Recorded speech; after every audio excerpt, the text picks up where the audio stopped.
मारो मारो मारो, आज तो ऐसे मार ही डालो। हाँ मार दो ऐसे। मारो मारो मारो। डूब मरी कुएं में, अब तो इसकी लाश ही पानी पर तैरती नजर आएगी। आओ अब गांव लौट चलें। अरे कहाँ हो तुम? ठीक तो हो ना? कहीं डूब तो नहीं गई? रोशन ये कह ही रहा होता है कि तभी वह लड़की पानी के ऊपर आ जाती है। उसे जिंदा देखकर रोशन की जान में जान आती है और वो कहता है, शुक्र भगवान का तुम जिंदा हो, मैं तो डर ही गया था। आओ तुम्हें बाहर निकाल देता हूँ। यह कहकर रोशन कुएं में रस्सी डाल देता है और लड़की रस्सी के सहारे कुएं से बाहर निकल आती है। फिर रोशन उससे पूछता है, तुम कौन हो और ये गांव वाले तुम्हें क्यों मारना चाहते थे? मैं एक अनाथ हूँ और इसीलिए इधर उधर भटकती रहती हूँ। ये गांव वाले मुझे डायन समझकर परेशान करते हैं। यह कहकर लड़की रोने लगती है और रोशन को उस पर तरस आ जाता है। वो लड़की से कहता है, तुम्हें देखकर तो कोई कह ही नहीं सकता कि तुम डायन हो सकती हो। तुम तो स्वर्ग की अप्सरा लगती हो। पर ये गांव वाले इस बात को नहीं समझते हैं ना। उनकी बातें छोड़ो, देखो अगर तुम अनाथ हो तो मेरे गांव चलकर मेरे घर में रह सकती हो। घर में मेरी माँ भी है, बोलो चलोगी? हाँ हाँ चलूंगी। लड़की के यह कहने पर रोशन उसे अपने गांव में ले आता है। लड़की को देखते ही रोशन की माँ कहती है, लड़की तो लाखों में एक है। क्या नाम है बेटी तेरा? मेरा नाम रूपा है माँ जी। बहुत अच्छा नाम है। तुम्हारे जैसी रूपवती का यही नाम होना चाहिए। तभी रोशन अपनी माँ को एक तरफ ले जाकर कहता है, अरे माँ, ये अनाथ लड़की है, अब हमारे घर पर ही रहेगी। तूने ये क्या किया बेटा? अजनबी जवान और खूबसूरत लड़की को हम घर में रखेंगे तो जात बिरादरी वाले क्या कहेंगे? फिर अब मैं क्या करूँ माँ? अरे अब तू कुछ मत कर, मुझे ही कुछ करना पड़ेगा बेटा। अब इस अनाथ को ठोकरे खाने के लिए भी तो नहीं छोड़ सकते ना। सरिता रूपा को लेकर कई दिनों तक बहुत सोच विचार करती है और फिर अंत में रोशन के साथ उसकी शादी करवा देती है।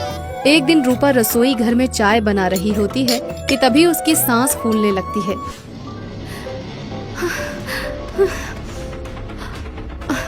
अब तो सांस भी नहीं लिया जा रहा है।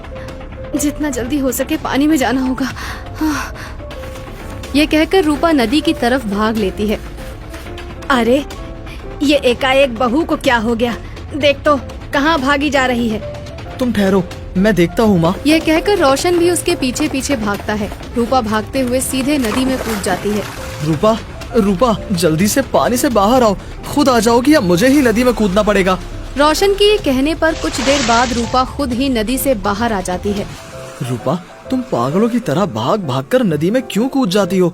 मुझसे या मेरी माँ से तो कोई भूल नहीं हो गई? अरे नहीं नहीं, आप दोनों से कोई भूल नहीं हुई है। जो हुआ उसे भूल जाइए। चलिए घर चलते हैं। अगले दिन रोशन और रूपा हंस हंस कर आपस में बातें कर रहे होते हैं कि तभी अचानक से रूपा का दम घुटने लगता है। सांस नहीं ली जा रही है। क्या हुआ रूपा? कुछ तकलीफ हो तो डॉक्टर के पास लेकर चलूं? नहीं नहीं, इसमें डॉक्टर कुछ नहीं कर सकेगा। मुझे जल्दी से पानी में जाना पड़ेगा।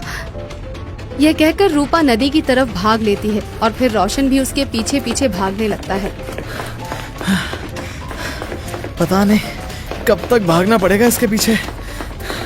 रूपा भागते भागते नदी में कूद जाती है और तभी रोशन भी वहाँ पर पहुँच जाता है। रूपा कुछ देर बाद पानी के अंदर रहकर नदी से बाहर आ जाती है। रूपा, तुम बार बार नदी में नहाने के लिए बेचैन क्यों उठती हो? कोई ना कोई मजबूरी तो जरूर है। बताओ रूपा, तुम्हारी ऐसी क्या मजबूरी है? रोशन की ये बात सुनकर रूपा कहती है, क्या मेरी इस मजबूरी को जानना जरूरी है आपको? हाँ हाँ, बहुत जरूरी है रूपा, तभी तो पूछ रहा हूँ। यह सुनकर रूपा कहती है, अगर यही बात है तो सुनिए, मैं एक जलपरी हूँ। मुझे सांस लेने के लिए 24 घंटों में एक बार पानी में जरूर आना पड़ता है। अगर ना हूँ तो दम घुटने लगता है। यह सच जानकर रोशन कुछ देर के लिए हैरानी में पड़ जाता है। क्या हुआ? मेरी सच्चाई जानकर मुझसे नफरत होने लगी ना? क्या अब आप भी मुझे छोड़ देंगे? तुम्हें तो मैं मरते दम तक नहीं छोड़ूं और मरकर भी नफरत ना करूं। चलो अब घर चले, माँ परेशान हो रही होगी। उस दिन के बाद रोशन रूपा को नदी में जाने से नहीं रोकता। रूपा रोज ही नदी में नहाने जाती है और फिर इसी दौरान मोंटी नाम का एक मनचला उसके पीछे पड़ जाता है। कसम पैदा करने वाले की भाभी, तुम तो गुलाब की कोमल कली हो। नदी में नहाकर तो और भी ताजा लगती हो। देखो मोंटी, मुझसे दूर ही रहो तो अच्छा रहेगा। कसम पैदा करने वाले की दूर रहने की बात मत करो भाभी। हम तो तुम्हें साथ लेकर नदी में डूबने की तमन्ना रखते हैं। मोंटी की बात सुनकर उसके साथी हंसते हुए कहते हैं, अरे मान जाओ भाभी, मान जाओ। इसका मन रखने के लिए ही इसके साथ नदी में 2 डुबकियां लगा लो। चुप करो बदमाशों, मुझे जाने दो। कसम पैदा करने वाले की भाभी, जाना है तो शौक से जाओ, पर इतना याद रखना कि तेरे साथ नदी में नहाने की तमन्ना तो एक दिन मैं जरूर पूरी करूंगा। कुछ दिन बाद एक रात रूपा और रोशन सोए हुए होते हैं कि अचानक ही रूपा की सांस रुकने लगती है। सांस लेना तो मुश्किल हो रहा है। लगता है अभी के अभी नदी पर जाना होगा, वरना मर जाऊंगी मैं। यह कहकर रूपा रात में ही नदी की तरफ भागने लगती है और भागते भागते नदी में कूद जाती है। वो कुछ देर पानी में रहकर नदी से बाहर आती है तो मोंटी और उसके दोस्त उसे घेर कर खड़े हो जाते हैं। कसम पैदा करने वाले की भाभी, आज तो तुझे हमारे साथ नहाना ही पड़ेगा।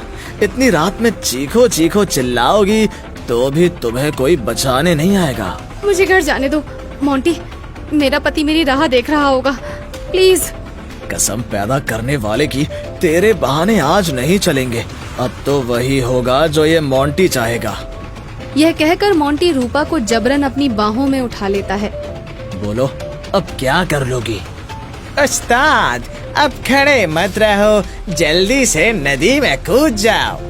यह सुनते ही मोंटी रूपा को लेकर नदी में कूद जाता है और फिर अचानक ही रूपा पानी में कहीं गायब हो जाती है। कसम पैदा करने वाले की भाभी तो कहीं गायब हो गई। कहीं डूब वूब तो नहीं गई उस्ताद? मोंटी का साथी ये कह ही रहा होता है कि तभी रूपा पानी के ऊपर आ जाती है। लो, आ गए उस्ताद। लगता है तैरने में एक्सपर्ट है, एक्सपर्ट। मैं अब भी कहती हूँ कि मुझे जाने दो। मोंटी, मुझसे छेड़छाड़ महंगी पड़ सकती है तुम्हें। कसम पैदा करने वाले की, जितनी महंगी पड़ती है पड़ जाए, आज तो मैं तुझे छोड़ने वाला नहीं। यह कहकर मोंटी रूपा को पकड़ने की कोशिश करता है, मगर वो पानी की गहराई में उतर जाती है और फिर एकाएक मोंटी पानी के नीचे जाने लगता है। कसम पैदा करने वाले की, कोई मुझे पानी से नीचे खींच रहा है, जल्दी से कुछ करो। फिर देखते ही देखते मोंटी भी गायब हो जाता है और यह देखकर उसके साथी चिल्लाने लगते हैं, उस्ताद, मोंटी उस्ताद, कहाँ खो गए उस्ताद? कुछ देर बाद रूपा तो नदी से बाहर आ जाती है, मगर मोंटी नदी के अंदर ही रह जाता है। अगले दिन मोंटी की लाश पानी में तैरती हुई मिलती है और यह खबर पूरे गांव में आग की तरह फैल जाती है। मोंटी के साथी सरपंच से कहते हैं, हमारे उस्ताद को सरिता की बहू रूपा ने नदी में डुबाकर मारा है सरपंच जी। वो आधी रात को नदी में नहाने गई थी, उसने हमारी आंखों के सामने मोंटी को नदी में डुबोया था।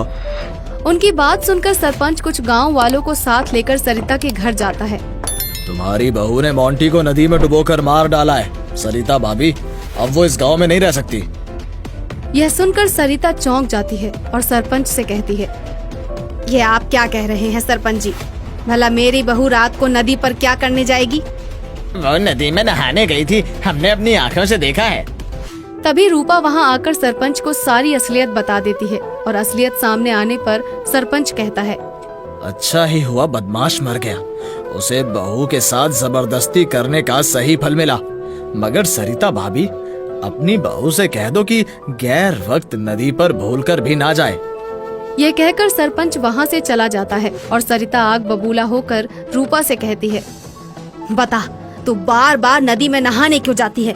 और तू आधी रात को नदी पर क्या गुल खिलाने गई थी? हाँ? सरिता को इस तरह गुस्सा करते देख रोशन उसे रूपा के बारे में सब कुछ सच बता देता है और फिर सरिता हैरानी से कहती है, क्या कहा? मेरी बहू जलपरी है और पानी के बिना नहीं रह सकती? हाँ माँ जी। तो फिर तुझे अपने घर पर ही पानी मिलेगा, नदी पर भूल कर भी कभी मत जाना। ये सच सामने आते ही सरिता रूपा के लिए शीशे का बना एक हेलमेट घर लेकर आती है और फिर रूपा को अपने पास बुलाकर कहती है, बहू ये लो, ये हेलमेट सिर पर पहन लो और रोशन तुम ऊपर से इसमें पानी डालो। रूपा सिर पर हेलमेट पहन लेती है और रोशन ऊपर से उसमें पानी भर देता है। इस तरह रूपा को सांस लेने के लिए घर में ही पानी मिल जाता है और उस दिन के बाद वो कभी नदी पर नहीं जाती।